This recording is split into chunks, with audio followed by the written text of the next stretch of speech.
Thank you so much, David. So thanks everyone for staying back. I think I see a lot of you like leaving, but it's okay. Thanks to the rest for staying and not eating yet. So Yat, thanks so much for coming. My pleasure. So I first met Yat a few years ago when we were both speaking at a conference in Hong Kong. And back then, when I looked at him, I was like, what the hell am I doing on stage beside you? So this time, when we got the opportunity to invite Yat to speak at this conference, he accepted. Thank you very much. And then when we were deciding on the topic, I was like, okay, you're a serial entrepreneur. I'm going to put the term serial entrepreneur inside the title. And he was like, no, no, no. So I want to really just go into that. So why are you against the term serial entrepreneur? You've built so many companies. I don't like the term serial entrepreneur because it's often associated with serial killers. And I view myself as a little bit better than that. But the other thing is also, I think serial entrepreneurship, while that may be what some people like me do, we generally don't like the term because we like to build companies or we like to build meaningful things, but that's just what we do. It's not like if you're a doctor and do surgery, you're a serial surgeonist or whatever you call it, or when you're an author, you're like, George Martin doesn't call himself a serial writer, right? So I think for us, it's just how it goes, and I think that term gets overused, and in some ways, while we do want to while we do want to accept that failure is there and that we have to learn from it, we don't want to celebrate it either. And being a serial entrepreneur can indicate also that you're not building things that endure, which is very important to me. Everything we build, even when we sell it on, or when we list it, or we pass it on to someone else to take on, we take pride in the fact that the business continues, that it is a product that has value going forward, that we didn't just build it, sell it, move on, and forget. That's important to us. So in all your ventures over the last 2 decades in technology, has anything failed in your... Oh, sure. Yeah. I mean, we have gazillion failures, right? Big and small. But typically when I talk about that is when we tend to, let's say for instance in our IBM transaction, when we sold our messaging business to IBM some years ago, that business has become Lotus Live, and the team is still working there, and they're happy at IBM, and they're continuing building new products for the team. As opposed to, they shut down the operations, they said that didn't work out, and we got rid of that, right? So, I mean, of course, we can't guarantee success, but it's really important to build a business that has a foundation that is intended for long-term, sustainability. Then it's valuable for everyone involved, and it also builds meaning. So when you talk about like this drive in yourself to just build things, right? What is this drive? Where does this come from? I'm easily distracted. I think people who, you will have probably met some entrepreneurs around the world, or even people in your company who have lots of ideas. I happen to be one of those type of people, which is both good and bad. It's a weakness and a strength, right? The weakness is I can think of all these ideas, but the problem is that it's a weak, and maybe I get distracted. I'm like, oh, I like this, I like this, I like this. So this is nice for when you're sort of an angel investor, because you can see all these cool deals and you can invest, and actually many of the successful angel investors are easily distractible people, which is good, because they can focus on many different things at the same time. But the problem is that when you start building something that has to last, that's not necessarily the best trade, right? So you have to then be able to sort of chop down the things that you do and focus on building it up to a stage, right? So to your question in terms of what drives me is I love to build things that have meaning, that endure, that have meaning to me personally as a business. But then there comes a point where business becomes, goes past the building and exciting stage, which I'm sure some of you have come across, which is, maybe it's not growing as fast anymore. We need to, it's now 100 people or 200 people. You have to bring in middle management, you have to bring in layers. These things don't excite me as much. And that's where when you know that weakness, then you bring in people who help you with that. So, we recently listed a business and we brought in an excellent CEO as a kind of co-founder of the team. And he runs it, and we're happy. This is Animoca Brands, This was right? Animoca Brands in January, right? Yes. So that's interesting. And when you talk about you're easily distracted. I mean, for Outblaze, you've pivoted many times. Part of being distracted. Yeah, and so even though Outblaze, the entity, has lasted essentially almost 2 decades now, right? Yes. You've done many, many things. So can you take us through in terms of the pivots, so that journey and that? Okay, So I have some, just on the word pivot, I think You don't like it? It's becoming overused. It's a is. valuable term, but it's becoming overused because people just sort of make it almost like an excuse. Oh, we just kept changing whatever, right? I mean, you have to at least try your best on whatever it is that you're trying to prove before you move, as opposed to let's just switch because that's what we want to do. But you know, we started off really, we had no venture capital back in 1998, right? In Hong Kong, right? So everyone was just either into real estate or into horse races and gambling.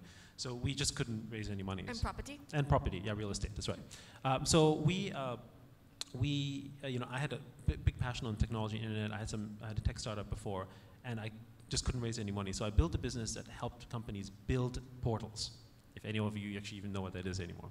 And these portals, the service basically became a platform for others to build their website presence, and it became very large. But then we couldn't make any revenue from it, right? And so we had to basically, it's almost like we had one crisis after another, because not only could we not make any revenue, whoops, the dot-com winter came. We started in 98, in 2000 basically, you know, the whole dot-com bubble happened. When you say couldn't make money, is because you were not offering as a paid service? It was an advertising model, Yeah. because everyone back then was saying, oh, you can do advertising revenue share, which turned out to be true 10 years later, right? And so we had to basically then change it into a paid model, and we became a B2B business, right? So in those moments of crisis, even if you're easily distracted, actually you end up being very focused, because crisis actually ends up really narrowing down what you have to do. And that's actually a viewpoint we also take on resources at large. All our competitors, at one point we had like 40 competitors in our business space. They all raised 100, 200, 300 million. We had nothing. What are you saying globally then? Globally, Yeah. yes, because we were a global business, right? And we were originally trying to build a business as an Asian business, but then actually most of our customers ended up being US. And at our peak, we had 70 million users on our network. And the nice thing about it, of not having resources, is that in 98, we had to make a choice. We had to build as cheap as possible. And in this case, we built it on Linux. Now, for those of you who know, in 98, building on Linux would have been considered a foolish decision, because open source was generally not accepted. But we couldn't even buy, you know, a NetApp server, which of course these days I don't know who uses them anymore, but back then was a big deal. And a Sun microsystem server as a platform was really expensive. And in fact, they don't even ship it to Hong Kong because there was too much demand in the valley. So we basically had to have our office right next to the computer center, where we would just buy basically sort of the next Intel box and load Linux on it. As a result, inadvertently, when the dot-com winter came, we ended up having a price point that was 25 times cheaper than a competitor. So that just ended up being an advantage. But the lesson here is that limited resources actually makes you stronger. Yes, it does shake you out. And a lot of guys who stopped having access to that money flow, they just disappeared. And in fact, you know, in 2001, there were less than 5 of us left in that particular space, right? And then by the time IBM bought us, actually we're the only ones left. So if they wanted to be in this space, got to buy us, right? But that mindset means that you would try to make the best with very little. And I would argue that companies who manage to go through the cycle with little become stronger thereafter, because they're also more precious with the money they finally receive. You know, oh, I get $1 million. Wow, okay, how can I make that work? As opposed to, let's work on the next fundraiser. So, and that mindset's coming back a little bit, right? Where in the past, because we knew we couldn't get venture capital, we would basically treasure the money we have and we would plan carefully, right? Whereas if you think that, okay, I get money for my seed round and then I want to go for my Series A, you have an expectation that you're going to be out of money. And for certain growth businesses, that's necessary. But that's not true for all businesses. Otherwise, there would be no SMEs, right? And there would be no restaurants. They'd be all gone, right? So sustainability is very important. So when you talk about, say, building all these businesses, right? Part of your current main model is basically games, right? The digital entertainment? Some of our companies are games, not all of them are games. Okay. So in this particular aspect, how do you generate ideas for the many different aspects within Outblaze? Yeah, so, I mean, I don't think we have a problem with idea generation. Right? You have too many. Yeah, we have too many, because they don't just come in from inside, they come in from outside. They come in from people who have ideas that we invest in and bring in-house or whatever, right? So there's many models to that. The key is, how much time do we give them to basically execute the first sort of MVP, and then to see whether this is something useful. The attitude that we take is that even if a product fails, and so we, like for instance in our gaming business, We have launched close to, within our 3 different studios, 3 different groups, we have launched over, I think at this point, 800 apps, okay, in a space of about 3 or 4 years, right? And they're quality apps, so we're not talking about, you know, sort of factory style production.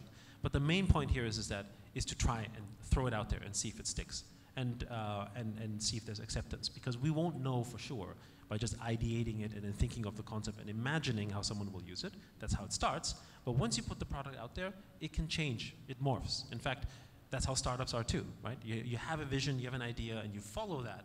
But then, you know, then you put the product out to market and you go, oh, wait a second, the user is using it this way, or the community is doing it this way. So ideation is not the problem. It's being able to take the data that comes through and then sort of morphing and meandering your way through that to make it better. So we try to release as many things as we can, right? If you will, it's almost like, you know, of the 800 apps, probably 2/3 of them aren't particularly successful, but the rest of them are, right? Either they generate revenues, or the users like them, use them, and then we use that as platforms for other things. So linking to your point earlier about how people overuse the word pivot at this point, right? So when you throw something out there within Outblaze, and when you talk about, say, the MVP, and then you try, right? So what is your decision-making framework or process that you apply to each idea, so to speak? It varies on the business, but the most important thing that we look at, especially for the first stage, is retention, or essentially loyalty on the product.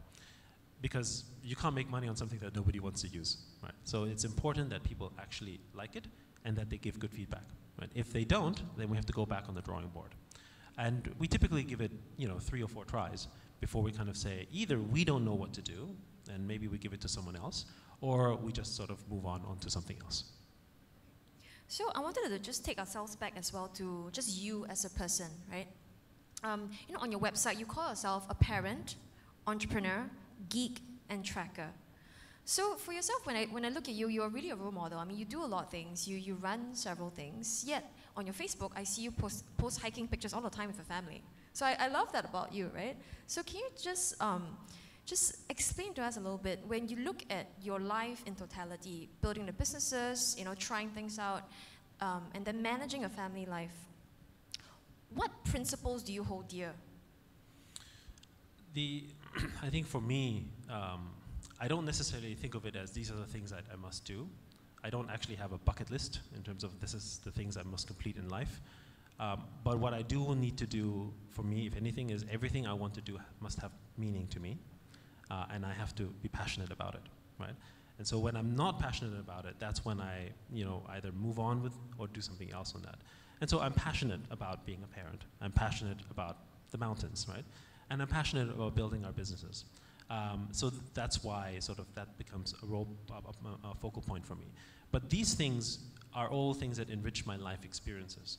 And these things that enrich my life experiences, I then may or may not apply for business. So, you know, I have a particular passion in educational technology, which, interesting enough, is an area where most people become interested in for entrepreneurs like me once they have kids. Surprise, surprise, right?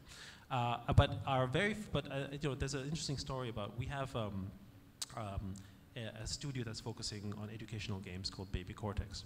And in 2009, we launched the very first flashcard for it, which was the first freemium baby flashcard, and became the most popular flashcard for like 2 years, and you know, on the Apple platform, and had like 2 million downloads, and everyone was surprised. But how did that happen? It happened because I was a young father at the time. I didn't want to carry around baby Einstein flashcards because they were only 25 a pack, and I needed 200, and carrying 200 physical flashcards was big, right?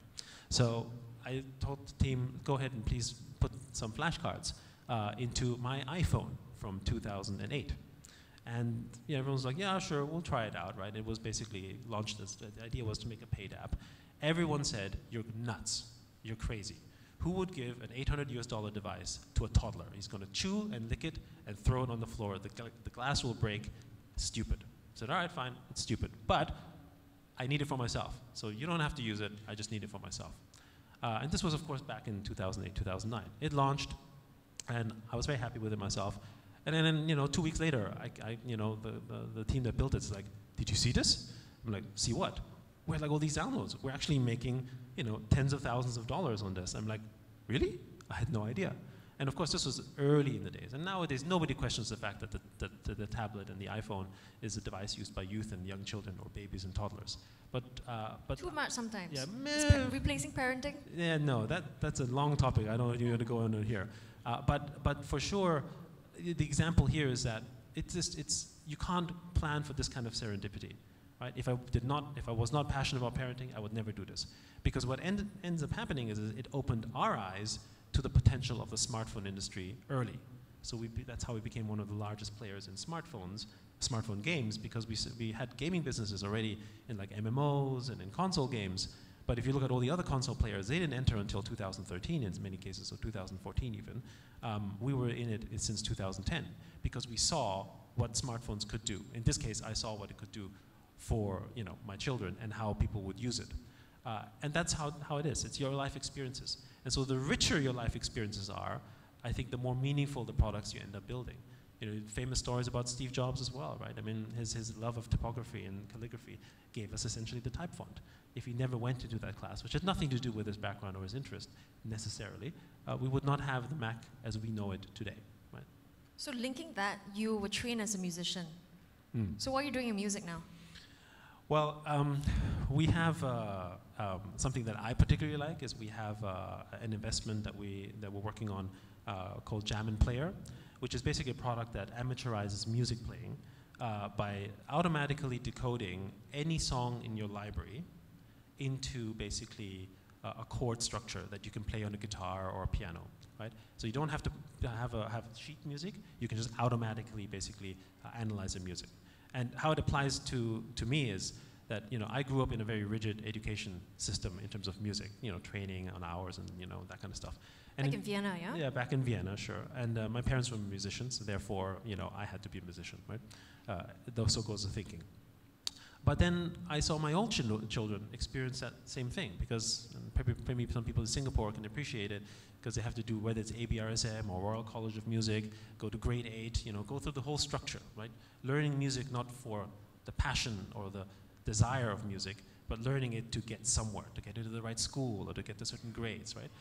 For all the wrong reasons in my mind. And what was interesting about this was it would, my children learned music well when they played the songs they loved, right? And again, this is the connection that I felt. It works because my children love it, because they play something that now they want to learn music because it's music they like, as opposed to basically sort of being taught, rote learning music style just so they can get somewhere. I chatted with some students that were taking the ABRSM and said, so what's the name of the piece? And they're like, it's, I played B1, C3, and, I don't know, D4 or something, right? It's like, is it from Mozart? Is it from Bach? Is it which sonata is it? No idea, right? It was just something to get through, right? And then we wonder how we give all our children, how is it that something that is so passionately listened to, like music, we all love music, and yet somehow we manage to make it something we hate to do, right? That doesn't seem right. So there's a gap there. And that's the passion I feel, and hence why I invested, and we started getting very involved and so forth. So you mentioned passion, the word, like several times. And it's something that when you say passion, you always think of someone, your eyes are wide open, you're super excited about something. But at the same time, when you build a business, like you said earlier, it comes to a certain point in time when everything is not about passion anymore. It's about just keeping to use my words now, to keep the grind going and to grow the business, right?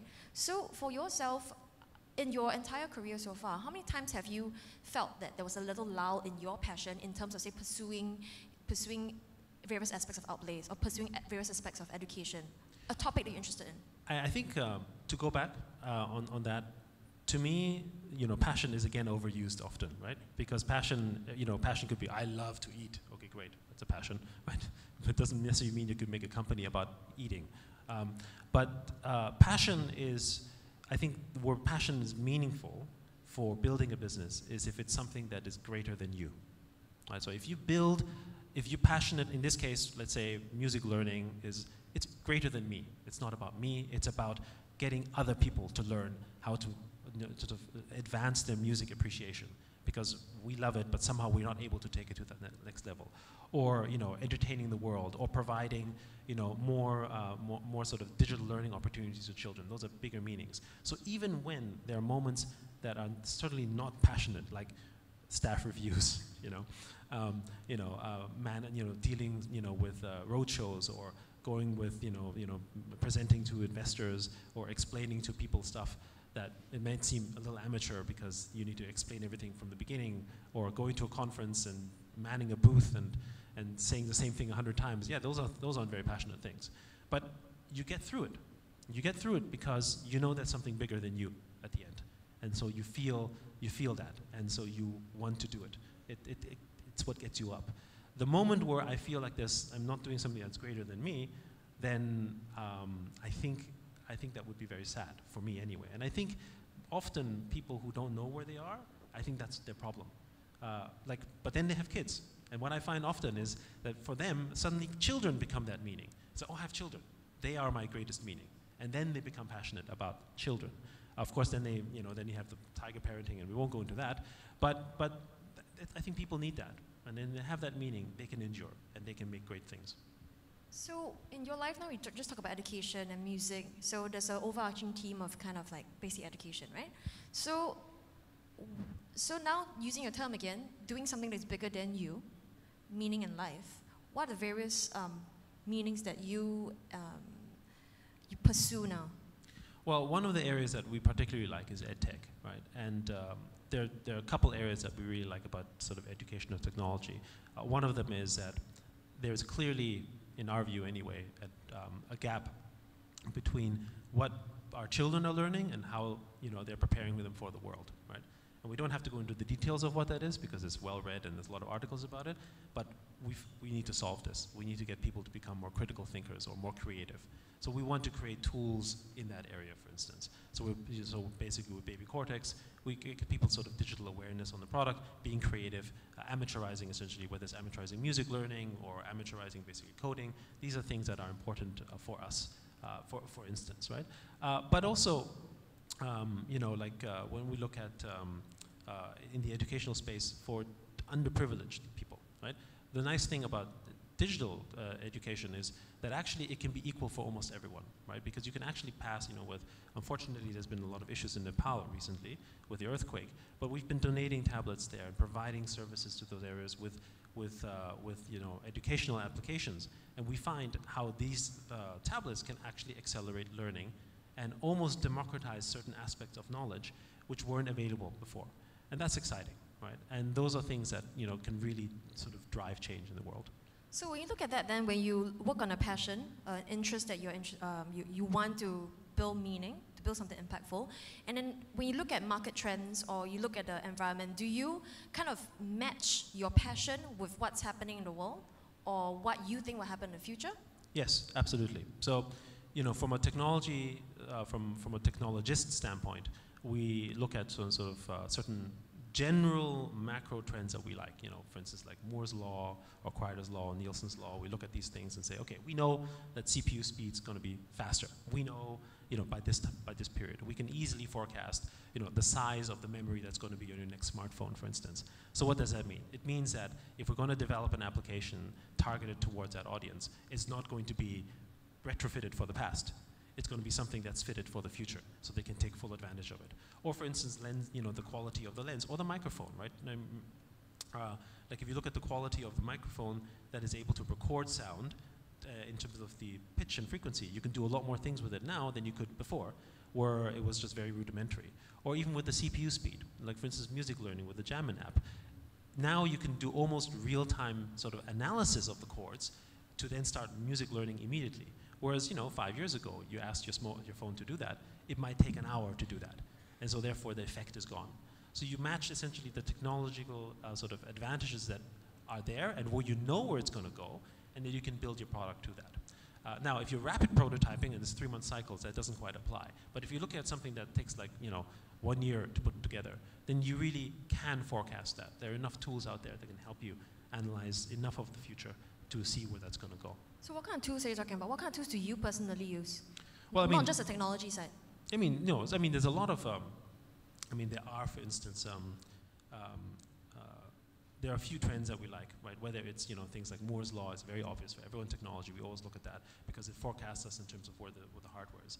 But we also look at economic trends. We also look at things like Gini coefficient, and we look at different things like that for us to understand where society might go, right? So if we understand that there's a certain gap, a lot of people would argue that this whole sort of crowd economy, if you will, or sort of Uberification of the world, if you like, is because of the fact that there's a widening gap between rich and poor, right? Because essentially you have, and also the luxury trend, right? You can see that. There is more wealth that is becoming more sort of, there's a more extreme wealth on one side, and then there's more extreme poverty on the other side, and the middle class is being squeezed. And you know that's happening. So therefore, where do you sit in? Are you trying to basically find something that can help bridge that gap? Are you trying to be there, or are you trying to take advantage of it? Clearly, if you're in luxury, you're taking advantage of it, right? You're creating products that only center towards the ones that have more money, because you know that those people make even more money. The idea that you would pay $1 million for a handbag is absurd 10 years ago, and now has become almost normal. Just the thought of that is crazy, right? But these are trends, and these are actually social and economic and global trends that you can then look at. But if you like the other side, how can you lift people out of poverty? Because there's more people that are poor. Then what can you do in that area? And what services can you offer? And I think technology offers a lot in that area. So these are, so it's not just one thing, right? But it also comes from general knowledge. It's coming from being connected and sort of taking in everything. You can't be, we don't believe in focusing just on one thing, being really good at technology or really good at cloud. I think you need to be a lot more general to be able to apply it to the world and therefore to what you're building. So when I think back to your point you made earlier about how when you started in '98 offering people services to build basically their own websites, you basically said it was too early, it was 10 years too early, right? Okay. So for the advertising model, it was too early. I set up an ISP in Hong Kong in '93 called Hong Kong Online. That was way too early. And that was a perfect example of someone who was passionate about the future of the internet and wide-eyed, and I had long hair and I had like jeans and everything. You had long hair? Oh yeah, it was all down to here. What? I know. Mine. Yeah, I know. I think I had difficulties getting into Singapore back then because of the long hair. But anyway, it's a different story. If Facebook existed back then, these would be in your archives right now. They would be my archives. But of course, back then we didn't have digital photography, and taking a photo was expensive, so we don't have much evidence, thank goodness. But it's a perfect example of sort of wide-eyed, passionate entrepreneur who's sort of going into the market and saying, you need internet, because I said so, right? And that was... You were arrogant, essentially. Yeah, in a way I was arrogant. And the thing is, the nice thing about youth, though, is I think arrogance is while annoying, is actually necessary. Because if you're not going into something thinking you can change it, then where do you go at all, right? So you have to have some level of now, as you get older, you get a little bit more mature in the process and you can handle it differently, but you still need to have confidence. So that confidence is no longer translated into like raw arrogance as it is when you're younger, perhaps. Because I felt you need it because I know you need it, which is very typical, I think. And there's nothing wrong. Of course, I didn't have much success. The other problem is that the world, I think internet penetration was less than 1% in '93. So everyone's like, well, why do I need that, right? So the business didn't work out. And the same goes for advertising, right? Everyone forecasted it, but it was too early as well. This is where you have to connect all the pieces, right? You can be passionate about something, but then you need to think about where it is realistically going to be. Therefore, there is some benefit for not just being a young entrepreneur, right? I think young entrepreneurs are needed to break barriers because they're willing to try, whereas the older you get, the more conservative and less risk-averse you become, which is a disadvantage. So when now we look at your life, you've matured. I mean, you have kids, you're hopefully not too much. Hopefully. So when you look at your life in the next, say, 10 years, I mean, just now you basically said, you worked in your passion, then the way I understood it is like you couldn't really see where I mean, like back 10 years ago, you wouldn't really expect to be here today, right? No, but I also don't plan for that. So I think there's difference. There's a difference in terms of planning for the future on a macro scale, in terms of where we want our business to be or things that I want to do. But in terms of where I am very much live by the moment or, maximum the next day. I mean, of course, we have to worry about, for some of the companies for public, like quarterly financials and so on. So we have that kind of stuff. That's why I have other people handle it because they're better at it. But I also find that my best moments come at moments of crisis, right? It's like when there is a problem to solve, that is where I think good entrepreneurs around the world, that's when they shine, not when things go well. When things go well, it's okay, you know, this game does really well, it makes lots of revenues, you can sit back and see where it goes. Yeah, sure, no problem, right? Or we have, you know, when we have a good product, like, you know, our messaging product made a lot of money. So, you know, it was an ASP model, or I guess cloud today, and you just sell it on the messaging service easy, right? You just keep selling and making money, it's fine, and you can just sit back. Those are not good moments for me, right? Those are moments where you can actually, it's dangerous, because you start to sort of forget about what happens around you. What you need is uncomfortableness. You need some crisis. You need something that sort of shakes you up. And there are different moments and times when it's good for you to shake up. I don't mind being shaken up almost all the time, because I guess that's my life. But there are some people who might work for you, or co-founders or partners, who can't handle that, right? And maybe for them, the entrepreneurial life isn't that suited. But if you sort of manage it appropriately, they can still sort of work really well for you, because they have other areas where they're strong. Because crisis can also be unsettling.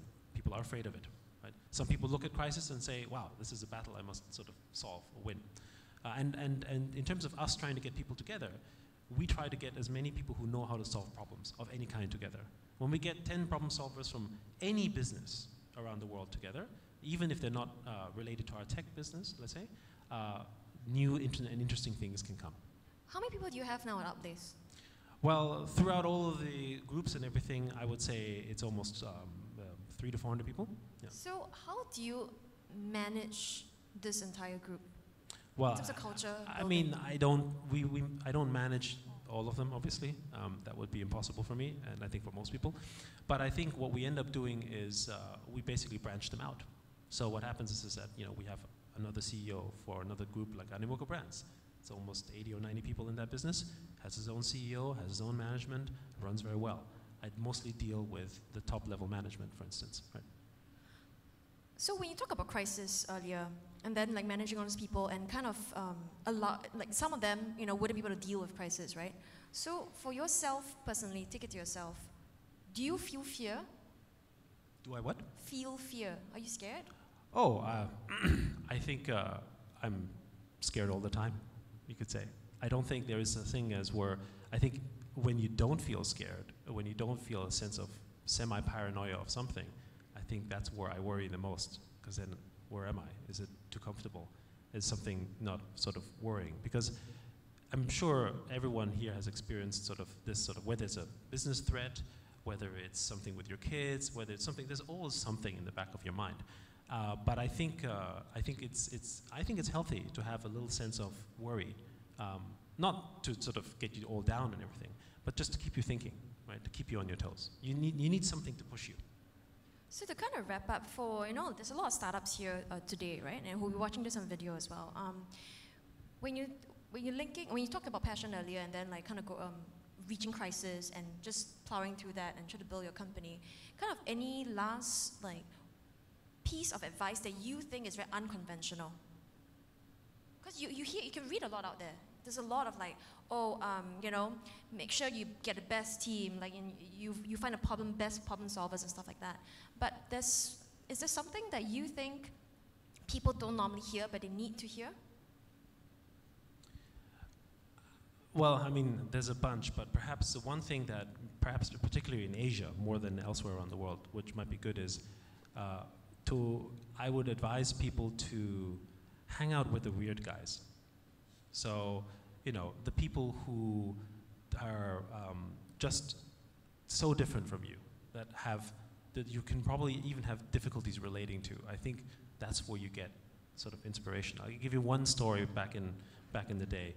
When I was in the US, you know, I was, you know, long-haired hippie type.